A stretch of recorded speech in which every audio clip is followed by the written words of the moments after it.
Olá! Dentro da nossa sequência de estudos doutrinários, nós chegamos à lição que trata da Igreja. A Igreja de Jesus Cristo, fundada pelo próprio Senhor Jesus Cristo. E para começar a falar sobre Igreja, nada mais importante do que dizer como ela nasceu. Na verdade, a gente pode dizer que a Igreja nasceu no coração de Deus. Ainda antes da fundação do mundo, Deus já planejara todas as coisas e Ele planejara fundar a Igreja, que seria como uma tábua de salvação para o perdido, o resgate, para que cada pessoa que se sentisse perdida pudesse nela encontrar apoio. Mas a Igreja, nós podemos encontrar a sua fundação com um evento que ocorreu entre Jesus Cristo e seus apóstolos, mas particularmente com Pedro. Ele estava querendo saber o que diziam os homens, que era ele, chamado de Filho do Homem. Quem dizem os homens ser o Filho do Homem?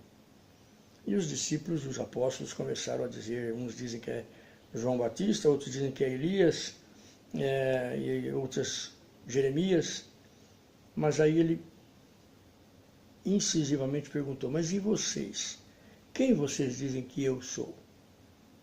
E Pedro, sempre o mais intrépido, levantou a voz e disse, tu és o Cristo, o Filho de Deus vivo. E Jesus Cristo, olhando para ele, disse, você é bem-aventurado, Simão, porque não foi a carne nem o sangue que te revelou isto, mas foi meu Pai que está nos céus, que colocou em você essa sabedoria, esta fé, este conhecimento de que eu sou o Cristo, o Filho do Deus vivo. E ele disse, você é uma pedra, porque ele tinha dito a Pedro, a Simão, que ia chamá-lo de Petro, que quer dizer pedra, em grego. Ele disse, você é uma pedra, e sobre esta pedra que você levantou, eu vou construir a minha igreja. E ninguém, nem mesmo as portas do inferno, vão conseguir vencê-la. E, infelizmente, pela analogia do nome de Pedro com a figura da pedra, muita gente acredita que a igreja Jesus Cristo fundou sobre a pessoa do Pedro. Mas, infelizmente, Pedro era apenas um ser humano. Ele não teria resistência para suportar as portas do inferno. Aliás, não suportou muito tempo depois a própria prisão de Jesus, quando ele negou a Jesus 3 vezes antes que o galo cantasse. Então não poderia ser sobre Pedro que Jesus Cristo ia fundar a sua igreja. O próprio Pedro nos convence de que não era ele a pedra fundamental. Quando ele, na sua própria carta, ele diz o seguinte, desejai ardentemente, como crianças recém-nascidas, o genuíno leite espiritual, para que por ele vocês vão crescendo para a salvação própria, se é que você já tem a experiência de que o Senhor é bom. Então chegai-vos para ele, a pedra que vive, rejeitada sim pelos homens, mas para com Deus eleita e preciosa. Também vocês mesmos, como pedras que vivem, sois edificados casa espiritual, para ser de sacerdócio santo, a fim de oferecer de sacrifícios espirituais agradáveis a Deus por intermédio de Jesus Cristo. Então Pedro está dizendo a pedra fundamental, a pedra sobre a qual nós estamos firmados, ela foi rejeitada pelos homens, mas para com Deus ela é eleita e preciosa, e ela se chama Jesus Cristo. E assim como Pedro era uma pedra no seu nome, ele diz, analogicamente falando também, que todos nós somos como ele, uma pedra, que Jesus Cristo vai construindo a sua igreja através dos séculos. Mas esta igreja, depois que Jesus Cristo foi embora, ressuscitou e subiu aos céus e deu ordens aos discípulos que fossem e pregassem esta verdade, de que aquele que cresce teria vida eterna. E ele fez a magistral promessa de que ele voltaria para buscar a sua igreja. E a sua igreja espera por ele, através dos séculos. E cada geração tem encontrado com ele através da sua ida pela morte. Mas um dia ele irá arrebatar a sua igreja viva Mas a igreja se divide, então, em duas formas de entendimento, de compreensão dela. A igreja chamada universal, que é aquela que vem desde os tempos em que Jesus a fundou, com os 12 discípulos como sua base fundamental, isto sim, fundada sobre a doutrina dos apóstolos, os 12, não apenas um. E esta doutrina veio sendo pregada, depois foi escrito o Novo Testamento, sobre o qual os outros continuaram pregando a mesma mensagem, que não muda, e ela vem, através dos séculos, atingindo cada geração e separando um povo para fazer parte da igreja. Porque a igreja, na verdade, a palavra igreja significa isso, separados, uma congregação de pessoas separadas para alguma atividade especial no grego, e para Deus, para a sua igreja. E a igreja local, que a gente encontra muito na Bíblia, instruções para as igrejas locais, igreja em Éfeso, igreja em Roma, e várias igrejas que iam nascendo e iam aparecendo igrejas locais, como hoje existem pelo mundo todo, igrejas locais espalhadas.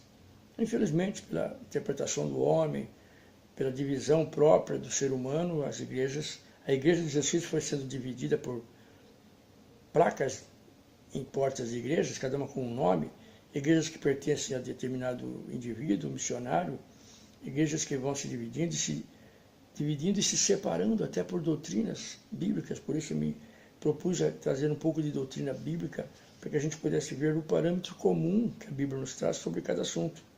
Essa igreja que existe em cada geração, ela forma a igreja universal, como diz lá em Hebreus, que nós chegamos à igreja universal, a igreja dos primogênitos, aqueles que foram separados, e todos nós um dia seremos arrebatados, tanto os que morreram como os que estivermos vivos, para estarmos juntos com o Senhor. Ele vai arrebatar a sua igreja e trazer dos túmulos todos os 2000 anos de história que morreram confiando nessa promessa. E todos serão arrebatados para estar com Jesus Cristo na glória. Mas a igreja é uma instituição, então, que nasceu no Novo Testamento, junto com os evangelhos. Quando foi escrito, iniciava-se ali os evangelhos. O livro de Atos dos Apóstolos, que é depois dos 4 evangelhos, conta a evolução da igreja, como ela se divulgou, como ela se disseminou pelo mundo afora, e tendo como Paulo o principal protagonista, porque ele foi, como ele mesmo dizia, o chamado para pregar aos gentios, isto é, aqueles que não eram judeus, os que eram por toda parte do mundo. E ele foi cumprir aquele mandamento de Jesus de ir e pregar o evangelho a toda criatura. Pregar o evangelho é aquele que crer, seja batizado. Sendo batizado em nome de Jesus Cristo, faz parte da sua igreja. E isto é a igreja. O resto é o homem que foi adicionando coisas. Mas essa igreja era desconhecida dos profetas, eles não sabiam o que viria, embora profetizassem acerca dela, diz lá Pedro, mas eles ficavam pensando o que será essa que eu estou passando. Ela foi revelada para os apóstolos, que iriam pregar e disseminar a igreja, estabelecida por Jesus e fortalecida pelo Espírito Santo, que Jesus Cristo prometeu mandar no dia de Pentecostes. No dia de Pentecostes, quando o Espírito Santo desceu, foi inaugurada oficialmente a igreja de Jesus Cristo. E o Espírito Santo passou a ficar conosco para sempre, orientando-nos, fazendo-nos lembrar de todas as coisas que Jesus Cristo tinha ensinado. Era uma igreja que iria juntar pessoas de todas as nações, judeus e não judeus. Todas as pessoas que crescem em Jesus Cristo seriam acrescentadas à igreja universal, e localmente há um grupo de pessoas que criam da mesma maneira, e uma igreja que não teria hierarquia, não teria ninguém sobre ninguém. O próprio Jesus Cristo dizia: cada um de vocês sejam servos, quem quiser ser o maior seja o menor, sirva a todos. Esta é a característica da igreja de Jesus Cristo. Mas a igreja também, como igreja local, ela tem um organograma, digamos assim, ela é administrada. É uma pequena comunidade reunida numa casa, uma congregação numa cidade, ou um grupo de igrejas fazendo o mesmo pregação de fé, num mesmo ideal, numa mesma doutrina. A definição de igreja local seria, então, uma comunidade de pessoas que creem em Cristo e que se reúnem para adorar, louvar e proclamar as grandezas de Deus.